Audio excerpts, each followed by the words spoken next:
The cowboy ordered a wife to keep his house in order, but he never expected her to uncover a fortune hidden on his own land.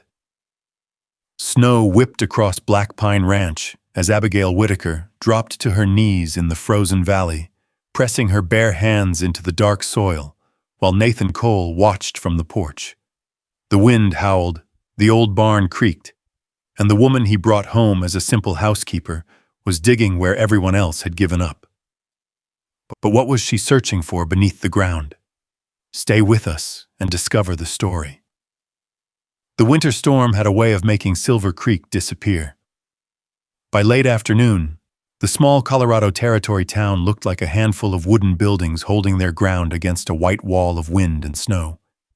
The road leading into town had nearly vanished beneath the drifting powder. The wooden sign above the station creaked every few seconds, and the horses tied outside shifted uneasily, their breath rising in thick clouds.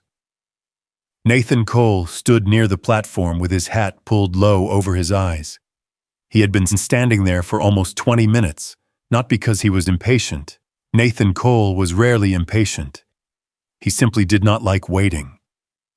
Waiting meant uncertainty. It meant depending on something outside his control. Those were things he had spent years avoiding. The stagecoach from the east was already late, and the cold had settled deep into his coat. His gloves were stiff from the weather, but he barely noticed. His attention stayed fixed on the tracks disappearing into the storm. A few men near the station recognized him. Everyone in Silver Creek knew Nathan Cole.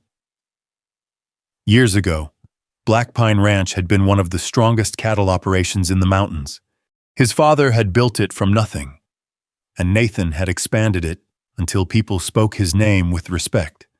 But respect was not the same as affection. Nathan understood that. People respected a man who could handle himself. They respected a man who paid his debts and kept his word. They did not always understand a man who preferred silence, especially after his wife died. After that, Nathan had become harder to reach. He worked longer hours, spoke fewer words, stopped attending gatherings in town, stopped accepting invitations. The ranch became his whole world, until the letters began. The first one had been written months earlier, a simple advertisement, a ranch owner outside Silver Creek seeking a wife. Nathan had not written about romance. He had not written about love.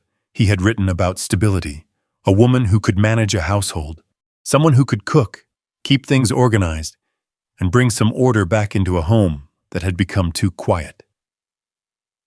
He told himself that was enough. A ranch needed structure. A man needed a home. That was all. The sound of wheels finally came through the storm. Heads turned. The stagecoach appeared slowly, the horses pushing forward against the wind. Snow covered the roof and the sides of the coach. The driver waved one hand while keeping the reins tight with the other. Nathan stepped forward. The door opened. One passenger climbed down first, then another. Then she appeared, Abigail Whitaker. Nathan had seen the description from her letters. 29 years old, from Missouri. Good health, strong work ethic, practical. He had expected someone quiet, someone nervous, someone who would look at him with gratitude for offering her a place to go. Instead, Abigail stepped down into the snow and immediately reached back into the coach for her own luggage. 2 worn leather bags, not fancy, not new, but carefully maintained. Nathan moved forward. "Miss Whitaker," he said. She turned. Her eyes met his. They were not shy. They were not challenging either. They were simply observant, like she was taking in every detail around her before making a decision. "I'm Nathan Cole," he said. "I know," she answered. Her voice was calm, not cold, just steady. Nathan reached for one of the bags. "I'll take that." She looked at the bag, then at him. For a moment, it seemed like she might refuse. Then she handed it over. "Thank you." That was all. No nervous smile, no attempt to impress him. Nathan carried the bag toward the wagon waiting near the station. Behind him, Abigail followed. The ride to Black Pine Ranch took nearly an hour. The storm had made the road difficult. The wagon moved slowly along the mountain path, wheels sinking into fresh snow. Nathan pointed out landmarks as they traveled. That ridge there marks the northern boundary. Abigail looked toward it, and the cattle, mostly west pasture. Mostly? Nathan glanced at her. She looked ahead. The way you said that sounded like there was a reason you didn't say all. Nathan held the reins tighter. There's been a difficult season. She nodded. She did not ask more. That surprised him. Most people either avoided difficult subjects completely or asked too many questions. Abigail seemed to know exactly when silence was better. When they finally reached the ranch, the first thing she noticed was not the house, it was the land. Black Pine Ranch sat beneath towering mountains, surrounded by pine trees and open fields covered in snow. The wooden house was sturdy, though older than she expected. Smoke rose from the chimney, and a warm yellow light glowed through the windows. But the ranch itself told another story. The fence along the eastern side leaned in several places. The barn roof needed repairs. The cattle standing near the feeding area looked thinner than they should. Nathan noticed her looking. "You'll find the house comfortable enough," he said. Abigail did not answer immediately. Her eyes remained on the ranch. She noticed the broken gate, the empty storage shed, the piles of unused lumber near the barn, things most people would have missed. Nathan watched her carefully. "What is it?" She looked back at him. Nothing, but Nathan knew that was not true. The house was exactly as he had described. The ranch was not. Inside, he showed her the kitchen first. Everything was clean, the shelves were organized, the stove worked, but the room felt untouched, like it had been waiting for someone who never arrived. "This will be your room," Nathan said, opening the door at the end of the hall. It was simple, a bed, a dresser, a small window facing the mountains. Abigail placed one hand on the doorframe. "It's nice." Nathan nodded. "I had the room prepared." Was the pause. Then he continued. "I want us to understand something before this goes further." Abigail turned toward him. Nathan removed his gloves and placed them on the table. This arrangement was practical. She listened. "I needed someone to manage the house, someone reliable, someone who understands the responsibilities of a ranch home." The words were carefully chosen, almost rehearsed. Abigail noticed. "I see." Nathan looked at her. "I will provide everything you need. Food, shelter, security. You will have a respected position here, and in return..." Nathan hesitated only briefly. "You maintain the household." The room became quiet. Outside, the wind pressed against the windows. Abigail looked around the small room, then back at him. "You expected a housekeeper." Nathan did not deny it. "I expected a wife who understood the arrangement." She nodded slowly. "I understand." He seemed relieved, but then she continued. "Mr. Cole, I want to be clear about something too." Nathan waited. "I can cook, I can clean, I can keep accounts. I can work harder than most people you've probably hired." Her voice remained calm. "But I am not going to spend my life sitting beside a window pretending to be something I am not." Nathan's expression changed slightly. Not anger, surprise. "I did not say you would." "No," Abigail said. She looked toward the hallway. "But men often say less than they mean." For the first time that day, Nathan had no immediate answer. She was not accusing him. She was simply stating something she believed. Abigail picked up one of her bags. "I came here because I wanted a chance at a different life." She paused. "I did not come here to be decoration." The words stayed in the room after she walked away. Nathan remained standing there. A few minutes later, he went outside. The storm had grown stronger. He stood near the barn and looked across Black Pine Ranch. The same land he had known his entire life. The same fences, the same fields. But somehow, after one afternoon, it felt like someone else had started seeing things he had stopped noticing. Inside the house, Abigail unpacked her belongings quietly. She placed her few dresses in the dresser, set her books beside the bed, folded the letter that brought her here and placed it carefully in the drawer. She had crossed hundreds of miles for this chance, not because she believed a stranger would love her, not because she expected a fairy tale. She had learned long ago that life rarely offered those. She came because she needed a place where she could build something. And standing in that cold, silent ranch house, Abigail Whitaker had already begun wondering one thing, not whether she could survive Black Pine Ranch, but whether Black Pine Ranch could survive as it was. That question stayed with Abigail Whitaker the next morning. She woke before sunrise.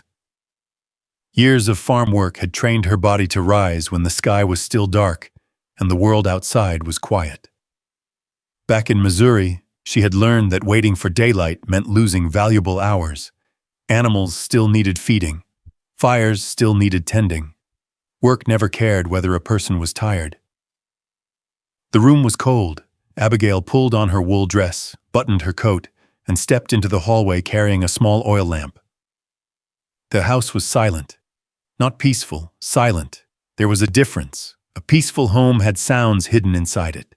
A kettle beginning to warm, a chair moving across a floor, someone humming while working. Black Pine Ranch had none of those things. Abigail walked into the kitchen and studied the room. The shelves were neat, but the supplies were poorly arranged. Flour sat beside old jars that had not been touched in months. Several vegetables stored in the corner had already begun to spoil. The pantry held enough food for a man living alone, but not enough for a ranch preparing for winter. She opened the ledger Nathan had left on the kitchen table. The pages were filled with numbers, feed costs, cattle expenses, repair bills. She read slowly. Abigail had always believed numbers told the truth if a person was patient enough to listen.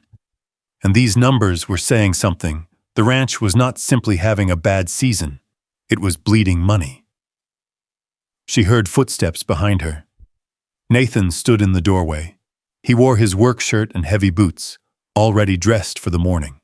His dark hair was still slightly damp from washing, and his expression remained the same controlled one she had seen the day before. "You're awake early," he said.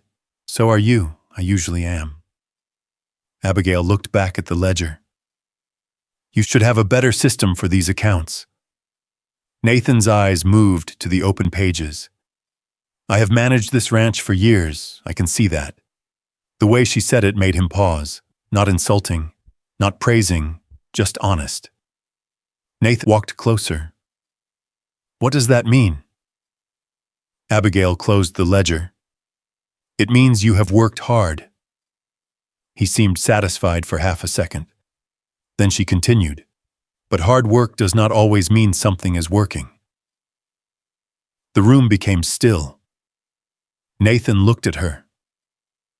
Most people in Silver Creek chose their words carefully around him. Abigail did not seem interested in doing that. "You arrived yesterday," he said. "Yes, and you already believe you understand my ranch." "No." She folded her hands in front of her. "I believe I understand what I have seen." Nathan glanced toward the window. Outside, snow covered the yard, hiding the ground beneath it. "This ranch has survived every winter I've faced." Abigail followed his gaze. "Surviving is not the same as thriving." The words landed quietly. That seemed to bother him more than an argument would have. Nathan picked up his gloves. "I have work to do, I know." He stopped. "You know?" "Yes."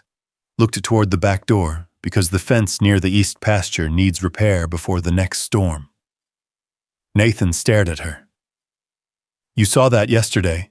I saw it when we arrived. You notice everything." Abigail gave a small shrug. "I learned to." Nathan did not answer. He put on his gloves and walked outside. Abigail watched him through the window. She noticed something then. Nathan Cole was not careless. That would have been easier. Careless men could be corrected. Nathan was something else. He was a man who had carried everything alone for so long that he no longer noticed how heavy the load had become. Later that morning, Abigail began putting the kitchen in order. She did not ask permission, also did not make changes just to prove a point. Every movement had a reason. She moved the flour closer to the stove, separated the older supplies from the newer ones, cleaned the shelves, wrote down what needed replacing. By noon, the kitchen looked different, not prettier, more useful. When Nathan returned from the pasture, he stopped at the doorway. His eyes moved across the room. The same kitchen, different feeling. You moved things. Abigail looked up from the table. Yes, I noticed. She waited. Nathan looked toward the pantry. Why? Because you reach for the same items every morning, but they were stored where you had to search. He looked at the shelves. That bothers you. She closed the small notebook in front of her. It wastes time. Nathan almost smiled. Almost. It disappeared before it fully arrived. You have been here one day, yes, and already you're changing things. Abigail met his eyes. I am trying to make things easier.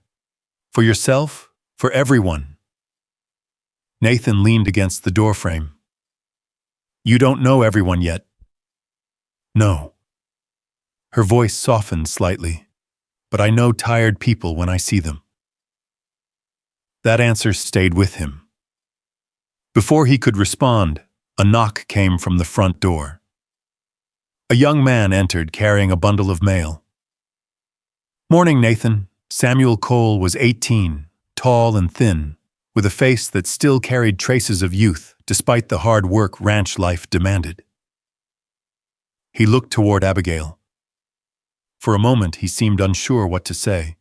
This is Samuel, Nathan said. My nephew. Samuel removed his hat. Abigail, she said.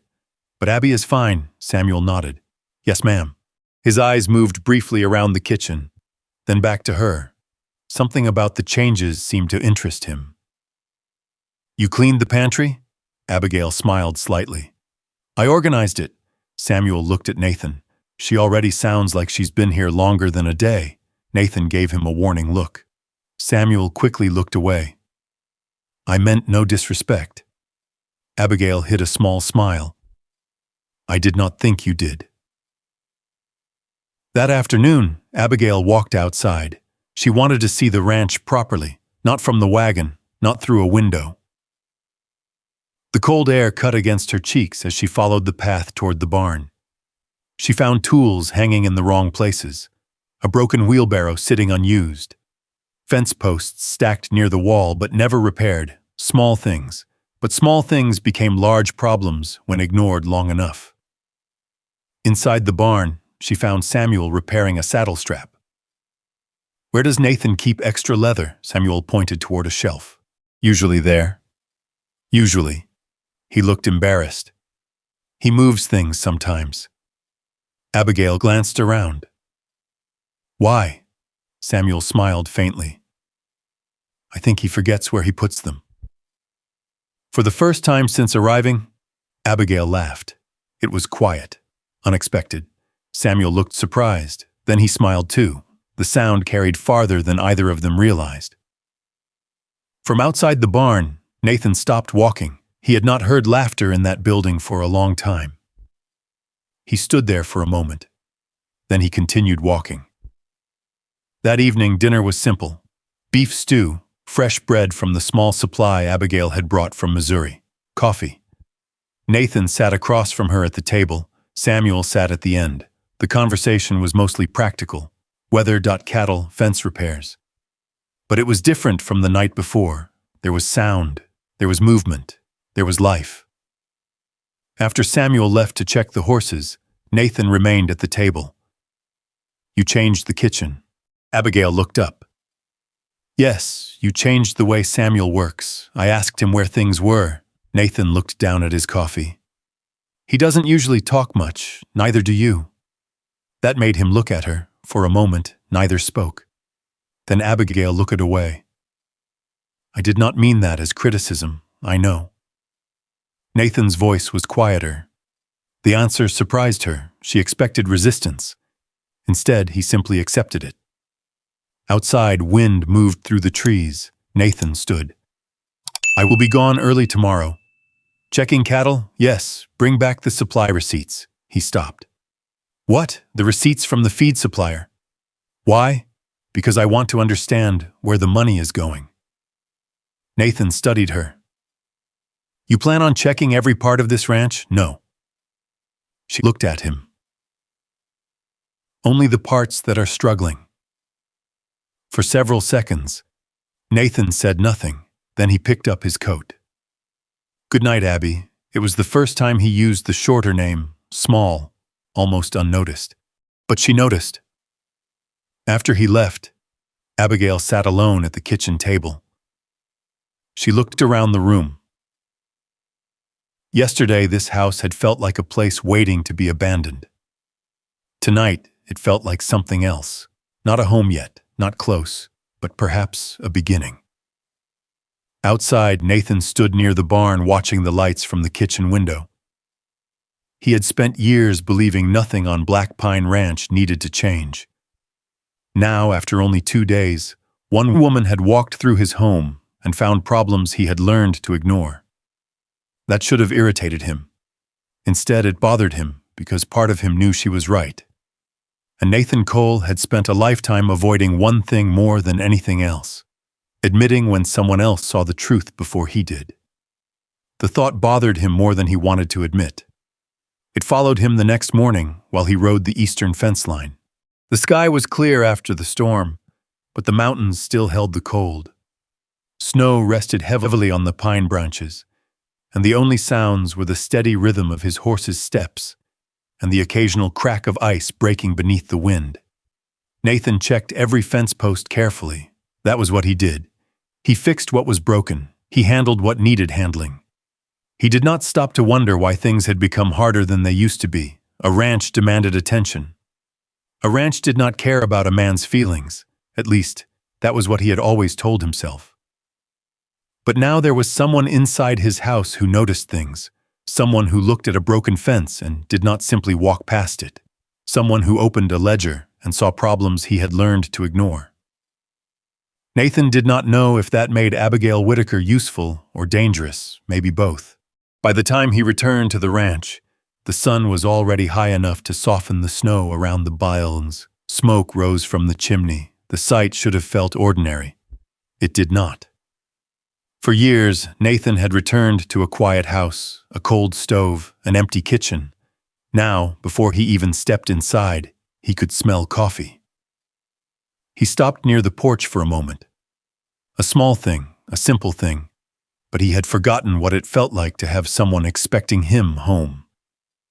Nathan shook the thought away and entered. Abigail stood near the kitchen table writing something in her notebook. She looked up. You're back. Yes. Her eyes moved briefly to his coat.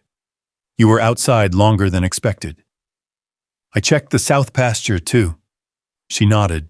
Nathan noticed something on the table, a list, not a short one. What is that? Things the ranch needs. He picked up the paper. More salt, flour, lamp oil, fence wire. His eyes moved down the page. And why do you need 3 different kinds of seed? Abigail closed the notebook. I don't. Nathan looked at her. Then why are they listed? Because I am trying to understand what grows well here. He stared at the paper. It was the first time he had said her name that way. Not Miss Whitaker, not Abigail, just Abby, she noticed, but she did not mention it. Yes, this is a cattle ranch, I know. Then why are you looking at seeds? She glanced toward the window. Beyond the glass was Black Pine Ranch, the barn, the pasture, the mountain slope stretching behind the property, because I saw land that is not being used. Nathan followed her gaze. What land? The valley behind the western ridge. His expression changed slightly. The old valley, you know it? Yes, and nothing. Abigail turned back toward him. That is a strange answer. Nathan set the list down. It is rocky, not all of it. It is too far from the main pasture, not for everything. Nathan studied her. She had that look again. The one that told him she had already been thinking about something for a while. What exactly are you planning? I'm looking. At what? At possibility. Nathan almost sighed. Abby. She folded her hands. You asked me to manage the household. Yes, a household depends on the land around it. That valley does not feed cattle. No. She looked at him. But people eat too. The room became quiet. Nathan looked away first. The nearest mining camps are 20 miles north. I know. How? I saw the wagon tracks yesterday. Nathan stared at her. She noticed wagon tracks. She noticed fences. She noticed supplies. She noticed everything. You have been here 3 days? And you already think you can find a way to change how this ranch operates? Abigail did not answer immediately. Then she said, No. Nathan looked surprised. No, I think this ranch has already been changing. That caught him, she continued. I think it changed when the cattle stopped bringing enough money. I think it changed when repairs started being delayed. I think it changed when you began doing 3 men's work alone. Nathan's jaw tightened. You don't know what you're talking about. I know enough. The words were quiet, not disrespectful, but firm. Nathan walked toward the door. I have no interest in turning my ranch into some roadside market. Abigail watched him. I did not say market. Then what did you say? She looked toward the snow-covered valley beyond the mountains. I said there is something here that nobody is using. Nathan stopped. For a moment, he looked like he wanted to argue. Then he simply left. That afternoon, Abigail found Samuel repairing a broken wagon wheel near the barn. You know the Western Valley? Samuel looked up, the one past the ridge. Yes. He wiped his hands on his trousers. Most people don't go there. Why? Because nothing grows there. Abigail smiled faintly. That sounds like something people say after they stop looking. Samuel considered that. Then he pointed toward the mountain path. My uncle used to go there with his father, my grandfather. What for? Samuel shrugged. I don't know. Before my time, that answer stayed with her. Later that day, while Nathan worked with the cattle, Abigail prepared a small bag, a coat, a pair of gloves, a shovel. She did not ask permission, but she also did not sneak away. She left through the front gate in plain sight. The path toward the western ridge was difficult. The snow was deeper there, untouched except for animal tracks. The mountains rose around her, quiet and enormous. Abigail moved slowly. She was not searching for something magical. She was searching for something practical. That was how she had always lived. A person did not survive hard years by hoping. They survived by noticing. After nearly an hour, she reached the valley. At first glance, Nathan seemed right. It looked forgotten. The ground was uneven. Brush grew wild. Old stones marked where something once stood. But Abigail kept walking. She noticed the spring first. Clear water moving beneath a thin layer of ice, then the trees, then the soil. She knelt down and pushed her glove into the earth. She removed a small handful. Dark, rich. Different from the dry ground near the cattle fields, she rubbed it between her fingers. A farmer knew good soil the way a musician knew a good instrument. Not because someone explained it, because years of experience taught the hands what the eyes sometimes missed. Abigail looked around the valley. Berries, water, shelter from the strongest winds, and nearby, mining settlements full of workers who spent months eating preserved food and dried meat because fresh supplies were difficult to find. She sat back on her heels. For the first time since arriving at Black Pine Ranch, she smiled. Not because things were easy, because they were not hopeless. When she returned near sunset, Nathan was standing near the barn. His horse was tied beside him. His eyes moved from her boots covered in mud to the shovel in her hand. Where were you? Abigail set the shovel against the barn wall. Walking. With a shovel? Yes. Nathan looked toward the western ridge. You went there? Yes. Why? She met his eyes. Because I wanted to see for myself. Nathan was quiet. Then he looked at the shovel. What did you find? Abigail hesitated. Not because she was unsure, because she knew he did not want the answer. Good land. Nathan shook his head. Abby, no, listen. She stepped closer. Not aggressively, just enough that he understood she was serious. That valley has water. The soil is better than what you're using near the house. It could grow vegetables, berries, herbs. Nathan looked toward the mountains. You think miners are going to ride all the way here for vegetables? I think hungry people go where food is. He looked back at her. You have an answer for everything. No. Her voice softened. I just have questions you stopped asking. For a moment, neither spoke. The wind moved between them. Nathan looked toward the western ridge again, then at the shovel, then back at her. Finally, he said, Stay away from that valley. Abigail held his gaze. Why? Because it is not what this ranch needs. She nodded slowly, but there was something in her expression that told him she had heard the words, not accepted them. That night, Nathan sat alone at his desk. The old ranch maps were spread across the wooden surface. He had not looked at them in years. His father had drawn those maps by hand. Nathan traced the western boundary with one finger, the forgotten valley, the place nobody used, the place he had stopped thinking about. Then he remembered something. A conversation from years ago, his father standing beside him near the ridge, a sentence he had almost forgotten. Not every piece of land tells you what it is right away, son. Nathan closed his eyes. He did not like remembering that, because lately, too many things seemed to be telling him the same thing. Maybe he had stopped seeing. Across the hall, Abigail prepared for bed. The next morning, she planned to return to the valley, not because Nathan had approved, because she believed Black Pine Ranch was running out of time.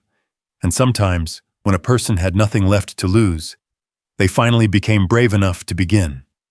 Abigail Whitaker had learned that lesson long before she ever saw the mountains of Colorado. She learned it during winters in Missouri when the woodpile was low and the pantry shelves looked emptier every week. She learned it when people looked at her size before they noticed her strength.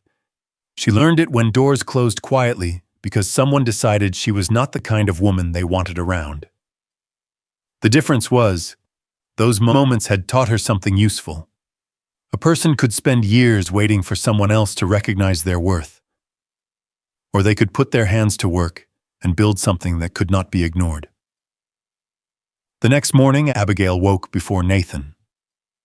She dressed quietly, pulled on her coat, and packed a small basket with bread, a knife, a tin cup, and a few simple tools. She did not leave a note. Not because she wanted to hide what she was doing, because she knew Nathan would only see the action, not the reason behind it, and she wanted the reason to speak first. The path to the western valley was harder in the morning. The snow had frozen overnight, making the ground uneven beneath her boots. The wind came down from the mountains sharp and cold, pushing loose snow across the trail, but Abigail kept moving. When she reached the valley, she stood still for a moment. It looked different in daylight, not empty, waiting. Spring still moved beneath the ice. Small birds moved between the trees. The ground, though rough and neglected, showed signs of life. Abigail placed her basket down, then she picked up the shovel. The first strike into the earth was harder than she expected. The ground resisted. She adjusted her grip and tried again. By mid-morning, her gloves were damp and her shoulders ached.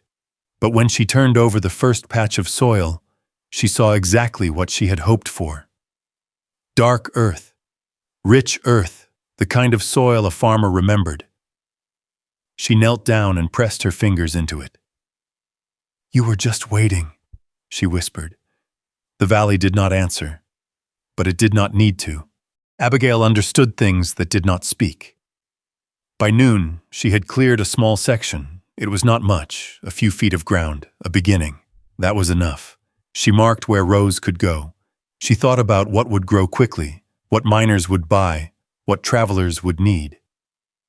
She thought about preserved berries, fresh vegetables, bread, and eggs. Not a store. Not yet. Something smaller, something practical. A way to bring money back into a ranch that had forgotten how to earn it. The sound of a horse stopped her. Abigail looked up. Nathan sat in the saddle at the edge of the valley. His expression was impossible to read. He looked from her to the shovel, to the freshly turned soil, then back to her. For several seconds, neither spoke. Finally, Nathan dismounted. "What are you doing?" Abigail wiped her hands against her apron. I told you to stay away from here." "Yes." She looked at the ground, and I decided to look anyway. Nathan walked closer, his boots pressed into the fresh dirt. "This is not how things are done." "Maybe not." She lifted another shovel of soil, but the way things have been done has not been working. His face tightened. "That ranch was built by my father." Abigail stopped. The words came out heavier than she expected. She set the shovel down. "I know." "No, you don't."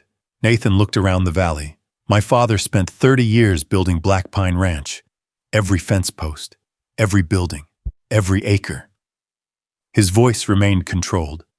But there was something underneath it, something old. When he died, this place was all I had left. Abigail watched him carefully. She understood then. This was not about vegetables, not really. This valley reminds you of him. Nathan looked away. "It reminds me of things that were left unfinished." The wind moved between them. Abigail glanced at the untouched land, then at him. "Mr. Cole," he looked at her. "Something being unfinished does not mean it should stay that way forever." For a moment, Nathan said nothing. Then his expression hardened again. "You think you know this ranch after a few days?" "No." Her answer surprised him. "I think I know work." She picked up the shovel. "I know what it looks like when something has value and nobody is using it." Nathan stared at her. "You always talk like you've already made up your mind." Abigail looked at the valley. "No." She paused. "I just learned a long time ago that waiting for permission does not always lead anywhere." The words were not meant to hurt him, but they did, because Nathan knew there was truth in them. Still, he shook his head. "You cannot turn a cattle ranch into a farm." "I'm not trying to." "Then what are you trying to do?" Abigail looked toward the mountain road. "The mining camps are growing." Nathan said nothing.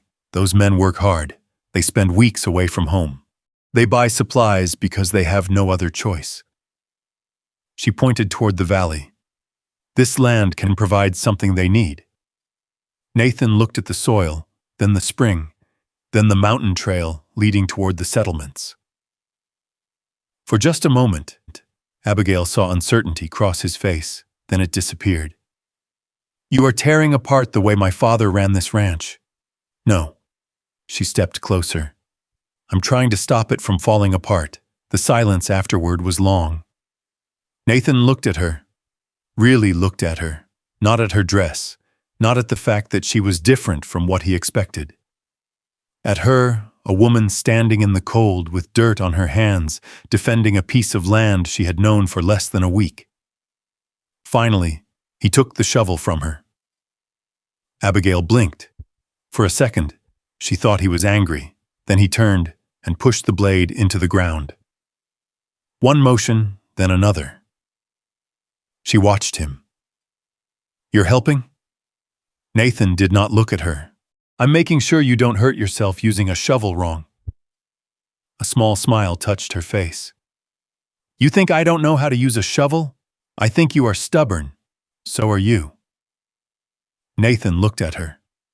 For the first time, something almost like amusement appeared in his eyes. Almost. Then it was gone. They worked together for nearly an hour. They did not talk much. They did not need to. Nathan cleared rocks. Abigail marked rows. The rhythm became familiar. Not comfortable.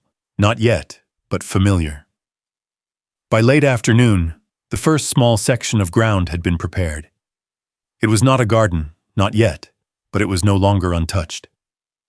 When they returned to the ranch, Nathan walked ahead toward the barn. Abigail thought that was the end of it. She was wrong. The next morning, she woke before sunrise and found something beside the back door. A pile of repaired fence posts, a new wooden handle attached to her shovel, and a small stack of boards she had noticed near the barn. The same boards Nathan had said were needed for other repairs. She stood there quietly.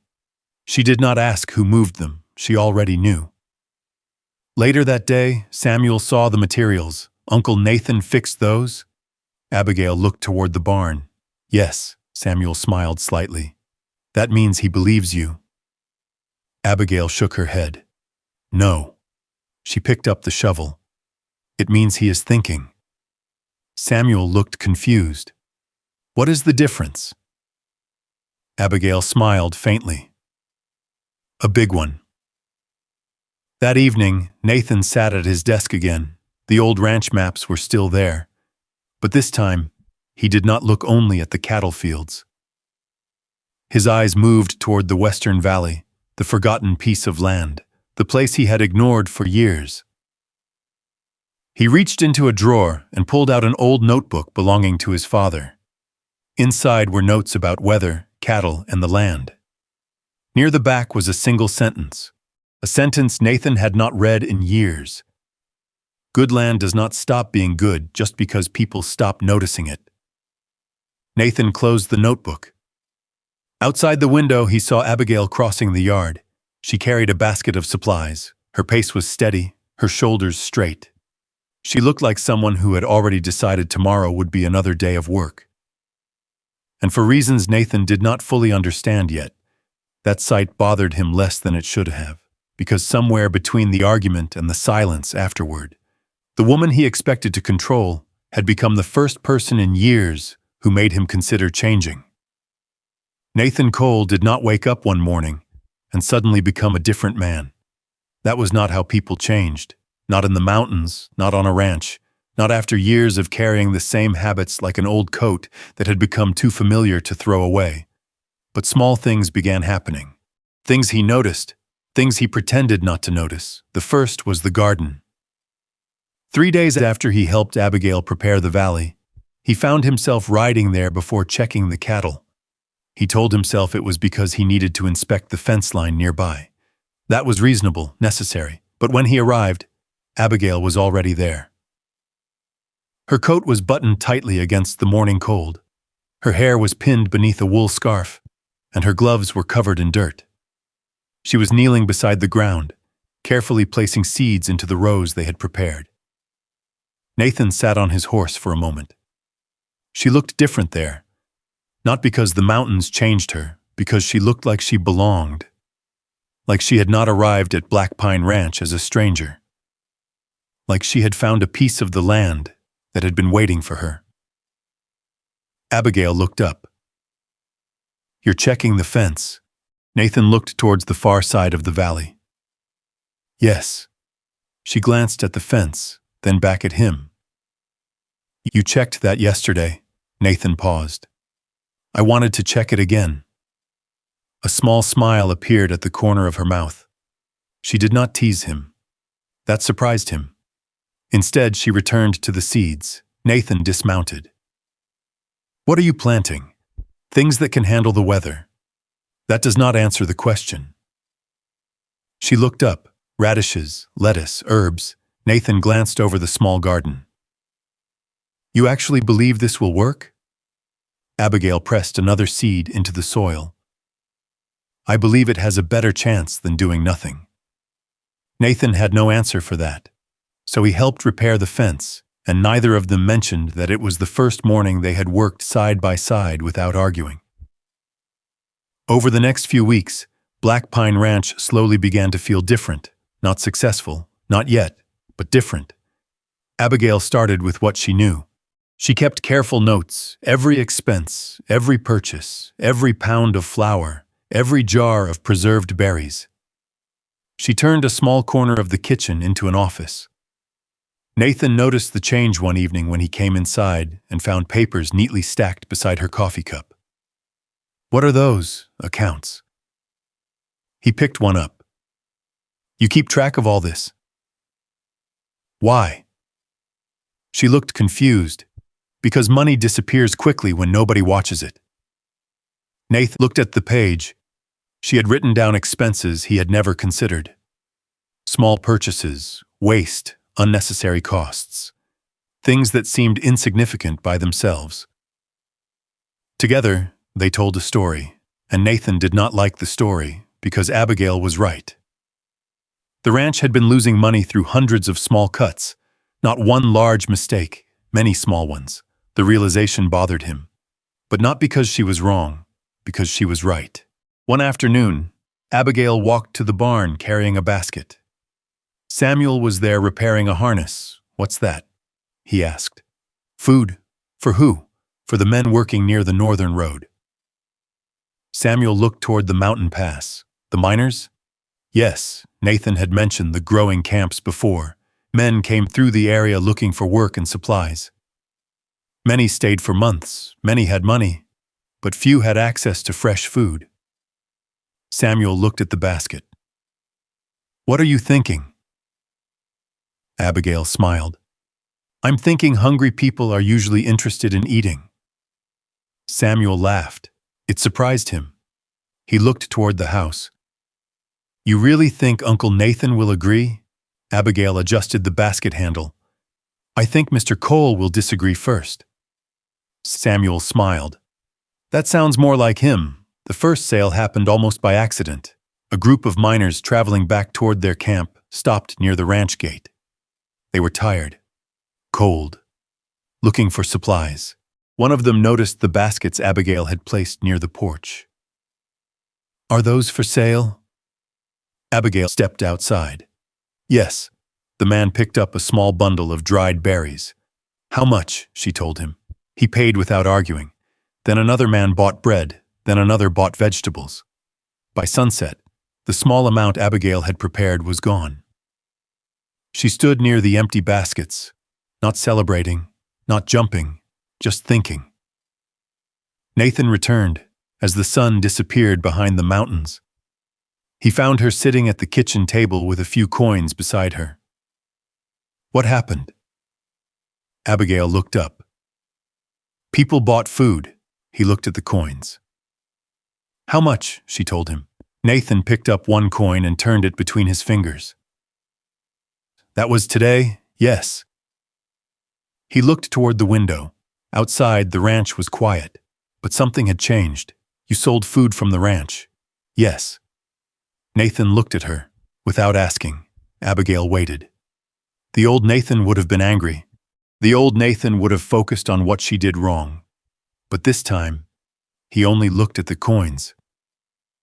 Finally, he placed them back on the table. "How much could you make if you had more?" The question surprised both of them. Abigail studied him. More? More vegetables. More bread. She slowly understood. "You're asking if it could become a business." Nathan looked away. "I'm asking a question." A smile almost appeared on her face. "That sounds like yes." Nathan ignored that. But he did not disagree. The following week, Abigail expanded. She planted more seeds. She preserved more berries. She baked bread using the large oven in the kitchen. The smell began drifting across the ranch every morning. Even Nathan noticed. The house no longer smelled empty. It smelled lived in. Samuel started spending more time near the kitchen. Not because he was hungry, because he liked hearing people talk. He had grown up around quiet men. Men who believed feelings were things to keep locked away. Abigail was different. She worked hard, but she also laughed. She asked questions. She remembered small details. She made people feel noticed. Martha Hale first arrived on a cold Thursday afternoon. She drove a small wagon from Silver Creek and stopped near the ranch gate. Nathan was outside repairing a section of fence when he saw her. Martha owned the supply store in town. She was known for being practical and honest, which meant she was not impressed easily. She stepped down from the wagon and looked toward the garden, then toward the baskets of goods near the porch, then at Abigail. "So," Martha said. Abigail wiped flour from her hands. "So, you're the woman who married Nathan Cole?" Abigail nodded. "I am." Martha looked around. "I heard you were growing things where cattlemen said nothing would grow." Abigail glanced toward the valley. "People say many things." Martha looked at the produce, then picked up a basket of berries. "How much?" Abigail told her. Martha paid, then she bought bread, then vegetables. Before leaving, she looked back. "You should bring some of this into town." Abigail smiled politely. "I might." Martha shook her head. "No." She looked toward the road. "You should." Then she drove away. That evening, Nathan sat at the kitchen table while Abigail counted the day's earnings. "How much?" She looked up. "Enough to cover the feed bill." Nathan became still, the overdue one, yes. He looked at the money, then at her. For a long moment, he said nothing. Finally, "You did that in less than a month." Abigail shrugged. "I used what was available." Nathan looked toward the window, toward the valley, toward the place he had ignored for years. "You saw something I didn't." The words were quiet, almost difficult for him to say. Abigail did not answer immediately. She knew that admitting something mattered to Nathan, so she simply said, yes, not proudly, not to win, just honestly. Nathan looked at her, and for a moment, neither of them spoke. Then he reached for the account book. "Show me how you calculated the costs." Abigail handed it to him. Their shoulders almost touched as they looked over the numbers. Neither moved away. It was a small thing, but small things mattered. Outside, beyond the ranch gate, a rider stopped on the road, a man in a dark coat, a man who watched the new activity at Black Pine Ranch, the garden, the baskets, the people stopping by, the ranch that had once looked like it was fading away. The rider stayed there only a moment. Then he turned his horse toward Silver Creek. His name was Walter Crane, and he had just realized Nathan Cole's struggling ranch was becoming something much more valuable than cattle.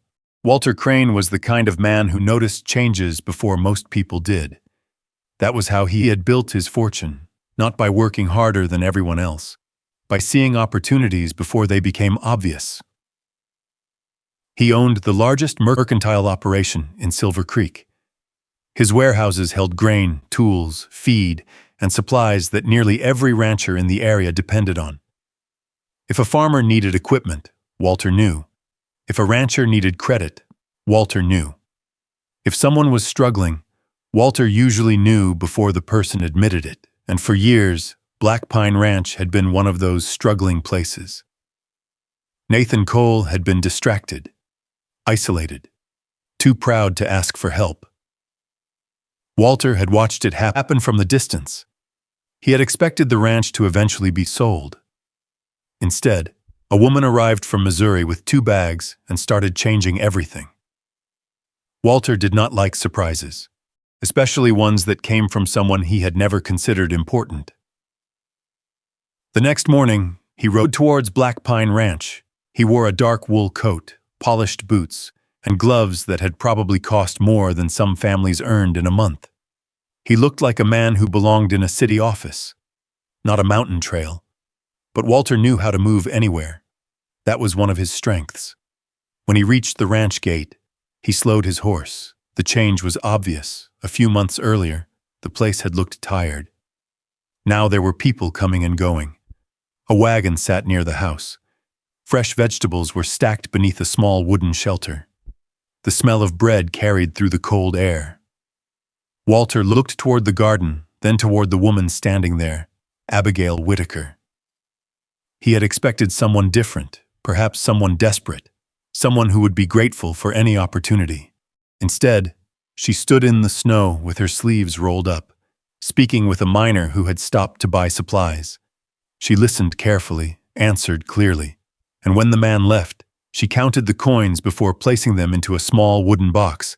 Every movement was organized, intentional. Walter waited until she noticed him. "Mrs. Cole?" Abigail turned. Mr. Crane, the fact that she knew his name did not surprise him. People who paid attention usually did. "I hope I'm not interrupting." "You are visiting during working hours," she said. There was no accusation in her voice, just honesty. Walter smiled slightly. "I see you have been busy. Yes, quite impressive." Abigail looked toward the garden. "We've worked hard." Walter stepped closer. "I heard Nathan finally found someone capable of managing things." The words sounded polite, but Abigail heard what was underneath. She had heard versions of that sentence before. People rarely praised a woman's ability without reminding her that they were surprised she had any. Still, she simply said, "We do what needs doing." Walter looked past her. "We?" A small pause, then Abigail answered. Yes, that one word told him more than a long explanation could have. Nathan was no longer running the ranch alone. Walter adjusted his gloves. "I should congratulate Nathan. He's in the barn. I'll speak with him." Abigail watched him walk away. She did not trust him. She did not know why yet. But she had learned something important in life. Some people entered a room and brought warmth with them. Others entered and made you check where your valuables were. Walter Crane belonged to the second kind. Nathan was repairing a section of the barn wall when Walter found him. The hammer stopped. Nathan looked up. Crane.Cole. The two men had known each other for years, but they had never been friends. Walter glanced around. Things looked different. Nathan placed the hammer down. "They are. I heard your wife has been doing well." Nathan's expression changed slightly. Not much, but enough. Walter noticed. She has helped. That answer interested Walter, not because of the words, because Nathan said them without hesitation. "I have a proposition," Walter said. Nathan wiped his hands with a cloth. "What kind?" "A practical one." Walter looked toward the mountains. "You know land values are changing." Nathan waited. "The mining camps are growing. More people are moving through this territory every year." "I know." "Then you know some ranches will become more valuable than they ever were." Nathan studied him. "What are you getting at?" Walter smiled. "I'm saying Black Pine Ranch may be more than a cattle operation." Nathan did not respond. Walter continued. "There are parts of your property that have never been properly developed. The land belongs to me, of course." Walter raised his hands slightly. "I'm not suggesting otherwise, but Nathan knew men like Walter. They never suggested. They planted ideas. I'm interested in purchasing a portion of your western land." Nathan's face hardened. "No." Walt looked almost amused. "You didn't even ask the offer." "I don't need to. That valley is not doing anything for you." Nathan's eyes narrowed. "How do you know about the valley?" The question came quickly, too quickly. For the first time, Walter's smile faded slightly. "I know a great deal about property in this county." Nathan stepped closer. "More than most people, because I pay attention." Nathan held his gaze. "And why are you suddenly interested?" Walter looked toward the ranch house, toward the garden, toward the place where Abigail had been working, because sometimes a man does not realize what he owns until someone else shows him. Nathan said nothing. Walter tipped his hat. "Think about my offer." "There is no offer to think about." Walter smiled again. "Everyone changes their mind eventually." He left. Nathan stood outside the barn for a long time. The conversation bothered him, not because Walter wanted land, Men wanted land all the time. It bothered him because Walter knew about the valley, a place Nathan had barely thought about in years. That evening, Abigail noticed something was wrong. Nathan sat at the kitchen table. His coffee had gone cold. The cup was untouched. Who was here? Nathan looked up. Walter Crane. Abigail stopped. What did he want? To buy part of the ranch. She placed a plate on the table. Which part? Nathan looked at her. The Western Valley. The room became quiet. Abigail slowly sat down. He knows about it? Yes. Why? Nathan did not answer, because he was asking himself the same question. Later that night, while Nathan searched through old records, Abigail helped organize the papers stacked inside his father's old desk. Most were ranch receipts, tax documents, cattle records. Then she found something unusual. An old envelope tucked beneath several faded papers. The name on the front was Nathan's father. She carried it carefully to him. What is this? Nathan opened it. Inside were several handwritten notes, maps, and a document from nearly 20 years earlier. He read silently, then his expression changed. Abigail noticed. What is it? Nathan looked at the paper. My father knew about the spring. She leaned closer. What spring? The one in the valley. He turned the document toward her. The handwriting was old, but clear.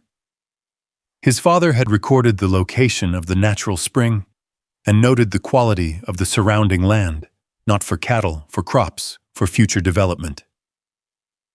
Abigail read the words. He knew. Nathan nodded slowly. He knew this land had value. The realization settled heavily. All those years, the valley had not been useless. It had simply been forgotten. Then Nathan looked at the date on the document, and something else became clear.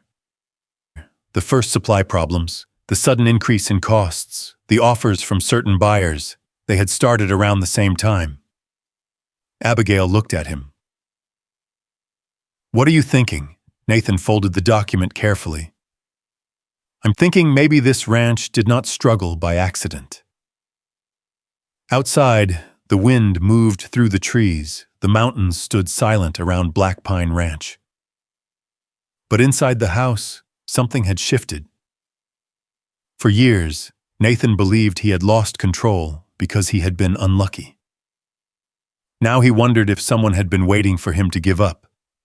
And somewhere in Silver Creek, Walter Crane was already making his next move.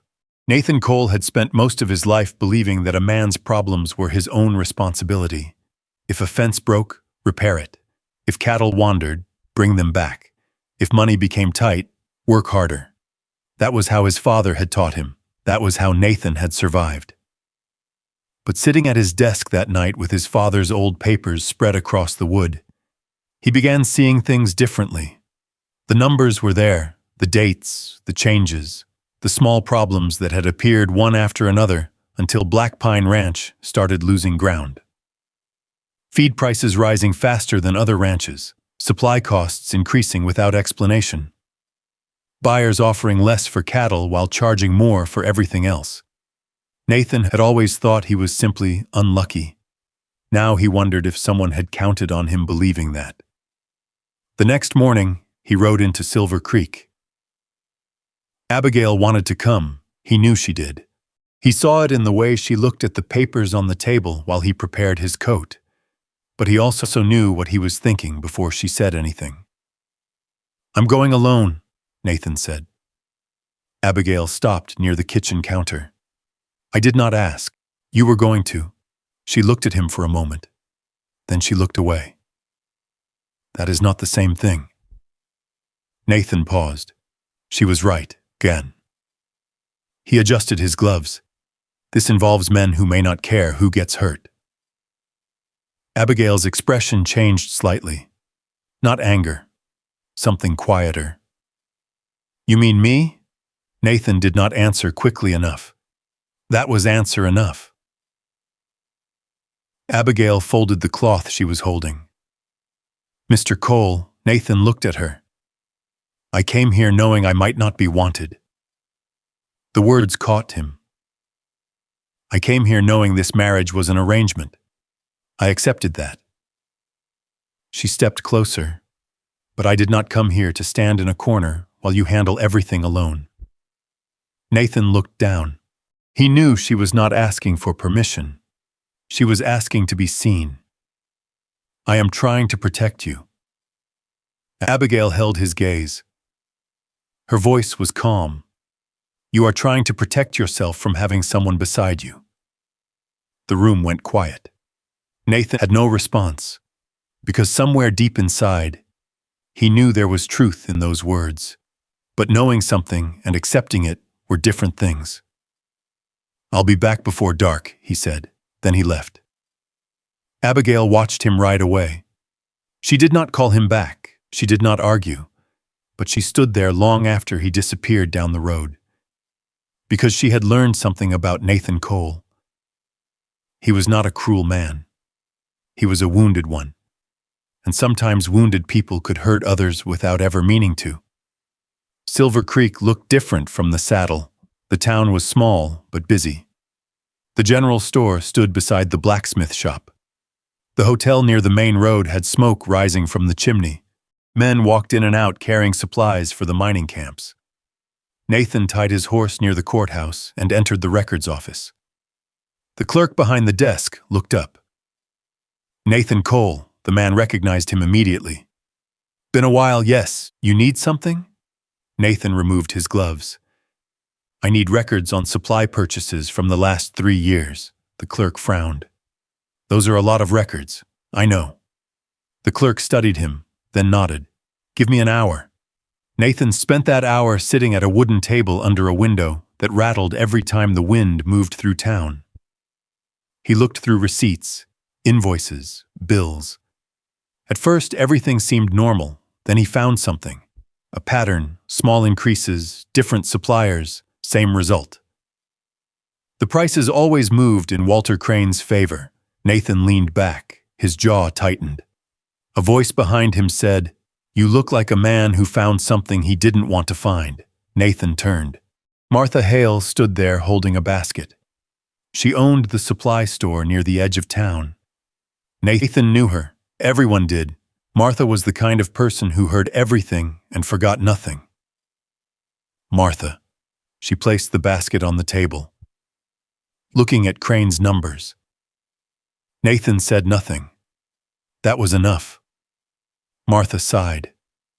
I wondered when someone would finally notice. Nathan looked at her. You knew, I suspected. Why didn't you say anything? Martha gave him a long look. Would you have listened? Nathan did not answer. Again, the silence answered for him. Martha sat down. Walter Crane is careful. He does not break rules. He bends situations. Nathan looked at the receipts. He knew this ranch was struggling. Yes, and he waited. Yes, Nathan's hand tightened around the paper. Martha watched him. Careful, Nathan. He looked up. Anger makes men move too quickly. He tried to take my land. Yes, he used my own problems against me. Yes, but... Martha folded her hands. But the first thing you should ask is why you were so easy to take advantage of. That stayed with him because he knew. He had been alone. He had refused help. He had stopped looking closely because looking closely meant admitting something was wrong. When Nathan returned to Black Pine Ranch that evening, Abigail was sitting at the kitchen table. 2 cups of coffee sat there. One untouched. She had been waiting. Nathan removed his coat. You were right.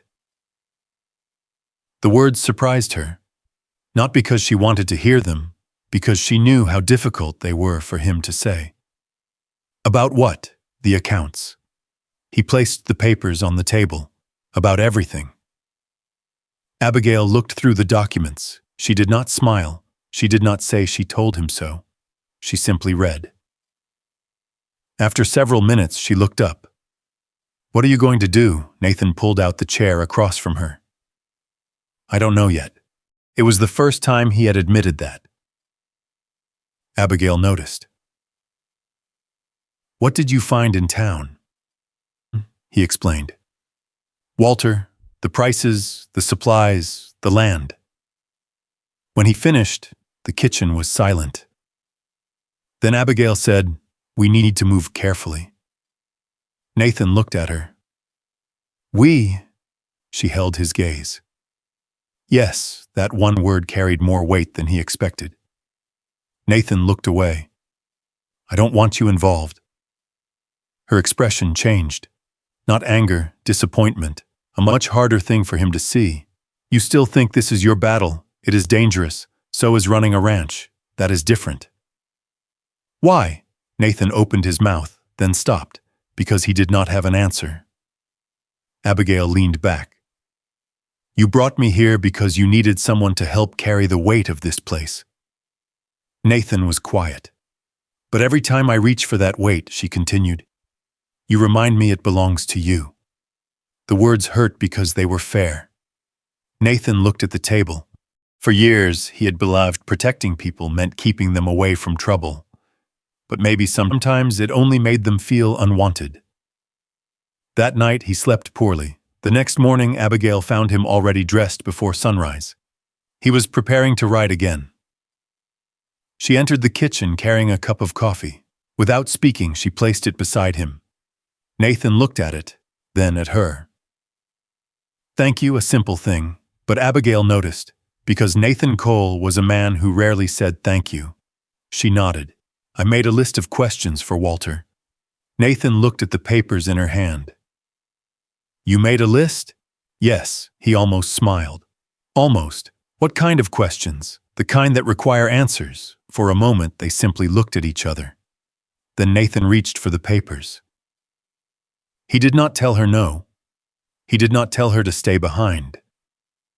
It was a small change, but Abigail noticed small things. She always had. Outside, the mountains remained covered in snow. The ranch was still in danger.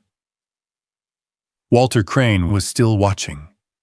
But for the first time since Abigail arrived, Nathan was no longer standing entirely alone. And that frightened him more than any enemy ever had, because trusting someone meant giving them the power to hurt you. And Nathan Cole had spent years building his life around never allowing that again. For a long time he believed he had succeeded. A ranch could not leave you. A horse did not make promises it could not keep. A fence did not wake up one morning and decide it wanted a different life.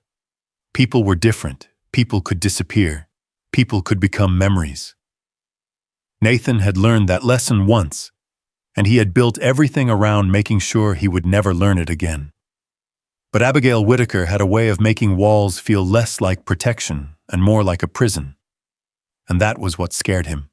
The days after their discovery about Walter Crane were filled with work, not conversation.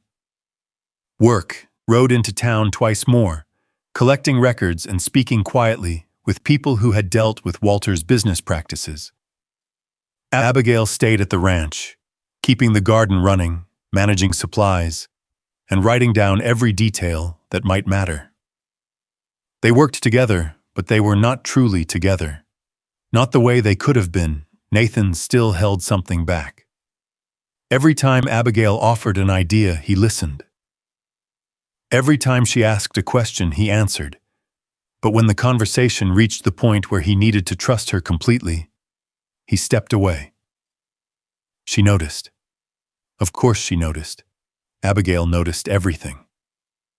One evening, she sat at the kitchen table sorting receipts by date. The oil lamp beside her flickered softly. Outside, snow began falling again. Nathan entered carrying a bundle of papers. He placed them on the table. "I found more records." Abigail looked up. "From Crane?" "Yes." She moved the receipts aside. Nathan sat across from her. For several minutes, they worked quietly. The kind of silence they had once shared as strangers was different now. Before, silence meant distance. Now, it felt like something unfinished, something waiting. Abigail looked at the documents. "Did you speak to anyone else?" "A few people." "And?" Nathan hesitated. That hesitation told her everything. "You asked them alone." Nathan looked up, yes. Why? He leaned back. Because I needed to know what I was dealing with. Abigail lowered her eyes. And you thought I would get in the way? No. The answer came quickly. Too quickly. She looked at him. Nathan looked away. That was enough. Abigail closed the folder. Mr. Cole. He disliked hearing his last name from her, not because it was formal, because he knew what it meant. Distance. I am not asking to follow you into every difficult moment. Nathan said nothing. I am asking you to stop acting like caring about someone means keeping them outside the door. His jaw tightened. This is not about that, isn't it? The question was quiet, not accusing, just honest. Nathan stood. I have seen what happens when people get caught in things they cannot control. Abigail looked at him. And you think you can control everything? No, he paused, then said, I think I can prevent some things. The room went still. Abigail studied his face. There it was, the real Nathan, not the ranch owner, not the man who stood tall in town, the man underneath, the one still carrying something he never put down. But before she could ask, he continued, You should not have to deal with this. Abigail's expression changed. Deal with what? This. He gestured toward the papers, the danger, the conflict. Walter Crane. She looked at him for a long moment. Then she stood. You keep saying that like I am some fragile thing you brought home. Nathan frowned. I never said that. No. Her voice remained calm. But you act like it. She walked toward the window. Snow covered the yard. The garden rested beneath its winter blanket. The place that had once looked forgotten now carried signs of life. I spent my whole life being told what I was not. Nathan watched her. Too plain, too big, too ordinary. She turned back toward him. I came here knowing you did not choose me because you loved me.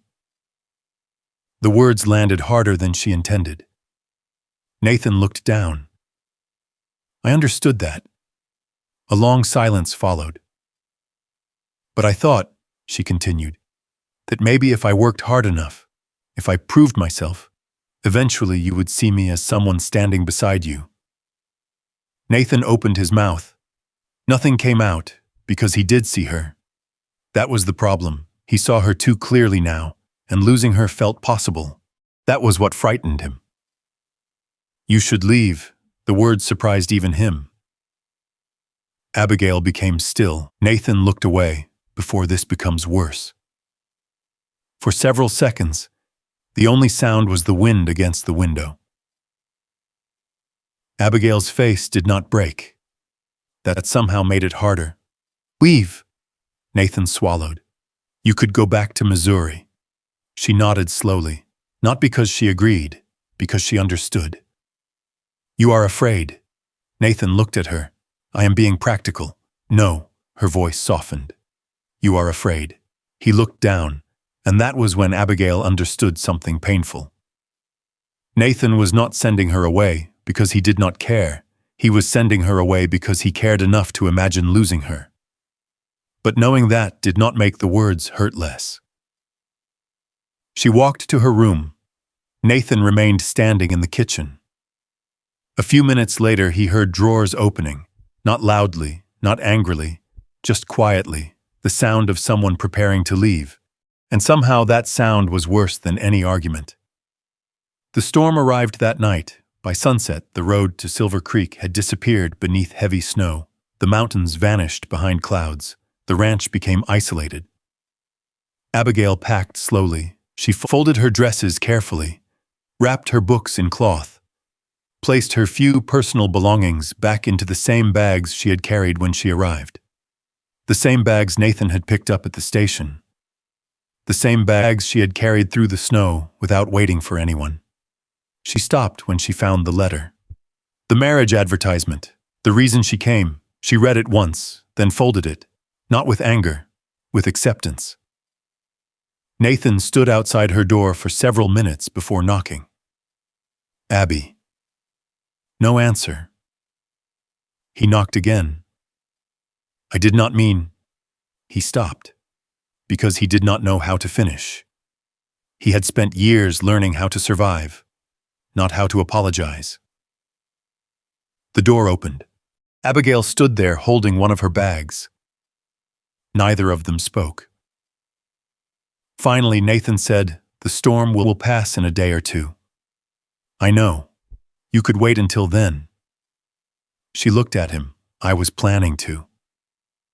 That answer surprised him. She was not leaving in anger. She was leaving because she had made a decision. Nathan looked at the bag. "You really want to go?" Abigail held his gaze. "I want to stay somewhere I am wanted." The words were quiet, but Nathan felt them because they were true. She was not asking him for a grand speech. She was asking for something much simpler: to belong. The storm continued outside. The house remained warm, but for the first time since Abigail arrived, Black Pine Ranch felt empty again. Nathan looked toward the window, then back at her. "I lost my wife because I thought working harder could fix everything." Abigail said nothing.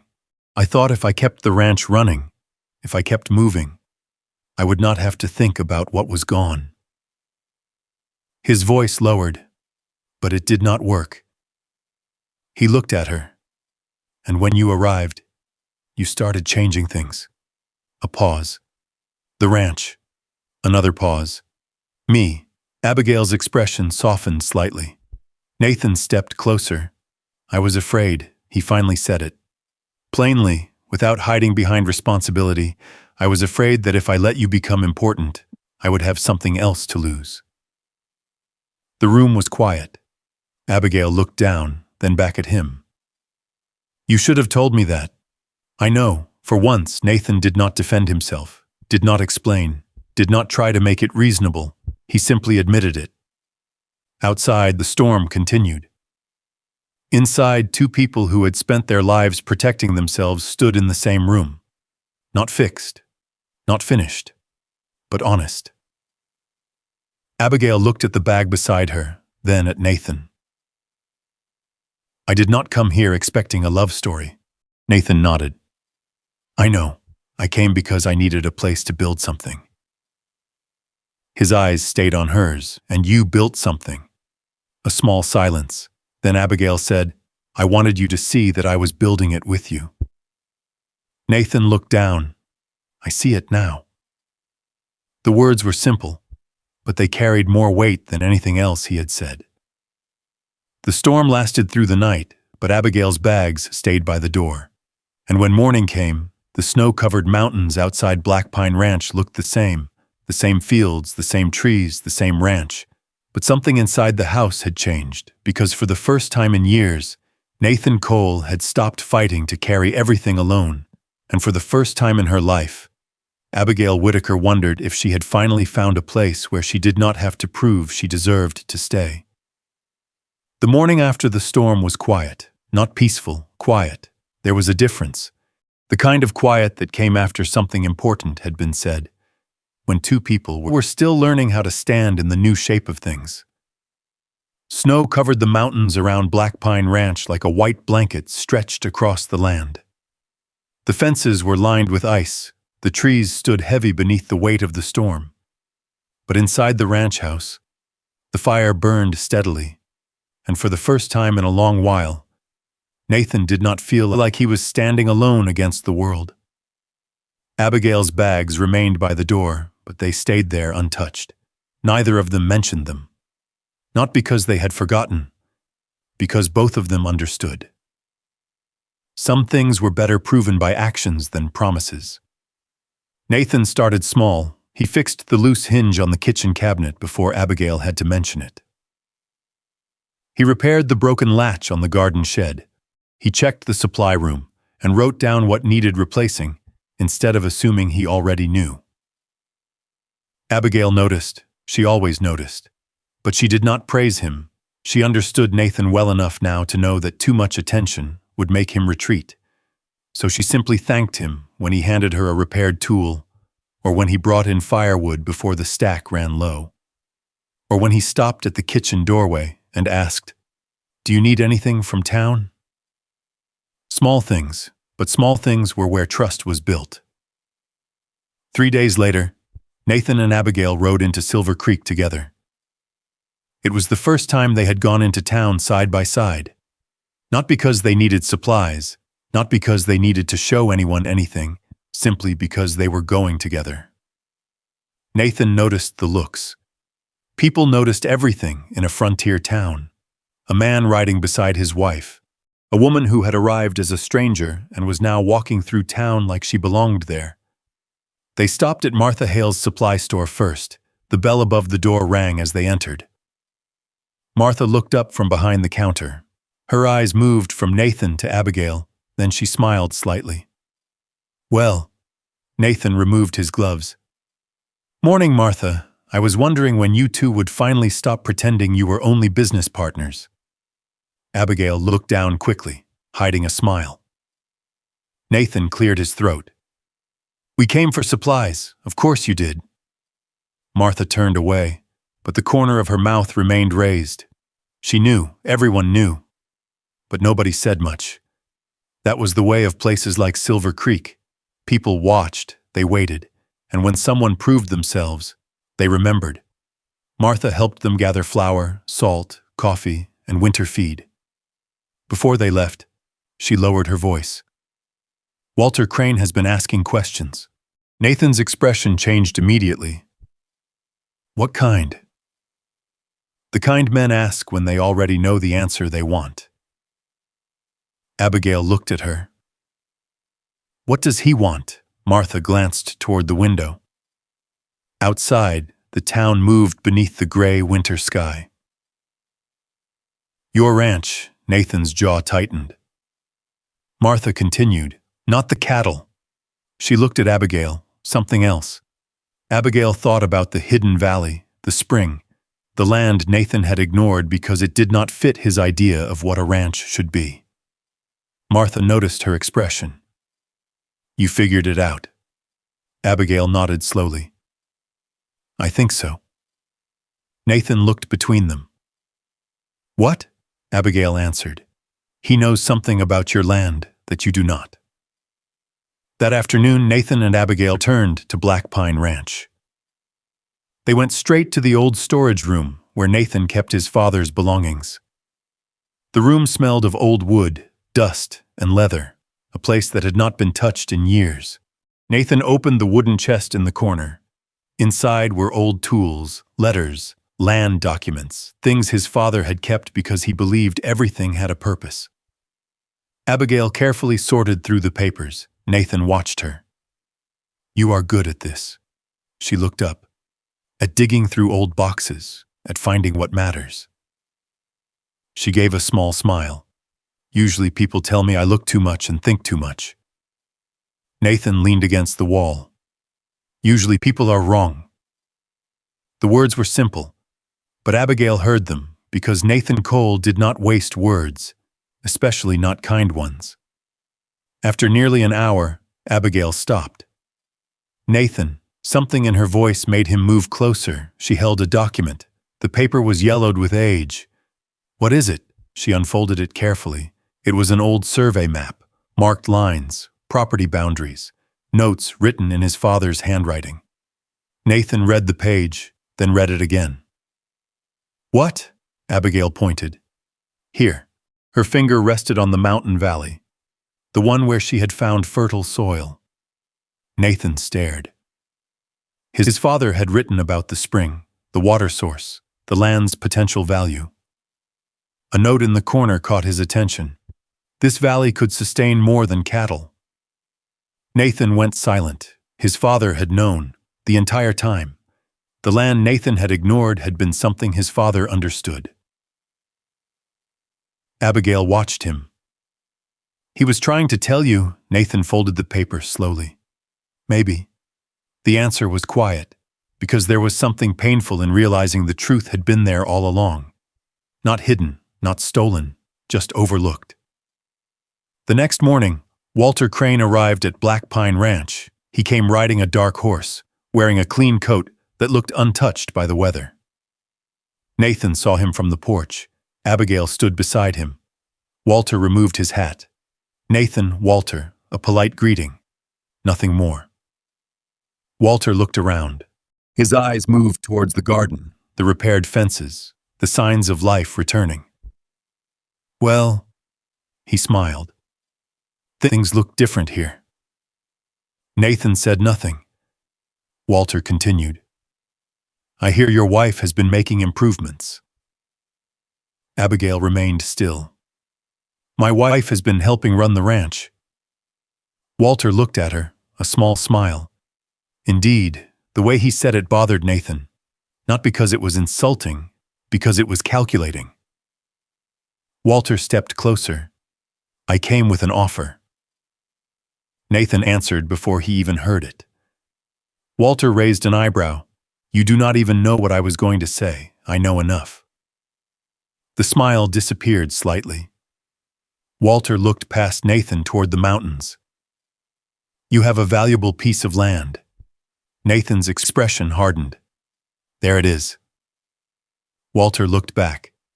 I beg your pardon, the real reason you came. For the first time, Walter stopped pretending. Only for a moment, but Nathan saw it. I am offering you a way out. I don't need one. Walter looked at the ranch. The numbers suggest otherwise. Abigail stepped forward. The numbers were wrong. Walter looked at her. Not angry, interested. That is a confident statement. It is a true one. A long silence followed. Walter adjusted his gloves. Mrs. Cole, confidence is useful, but confidence without experience can be expensive. Nathan stepped slightly closer. Not in anger, in support. She has more experience than you think. Walter looked at him.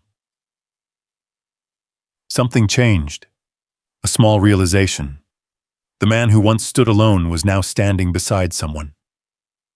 I will give you time to consider my offer. Nathan's voice was cold. No. Walter placed his hat back on. Then I suppose we will see what happens next.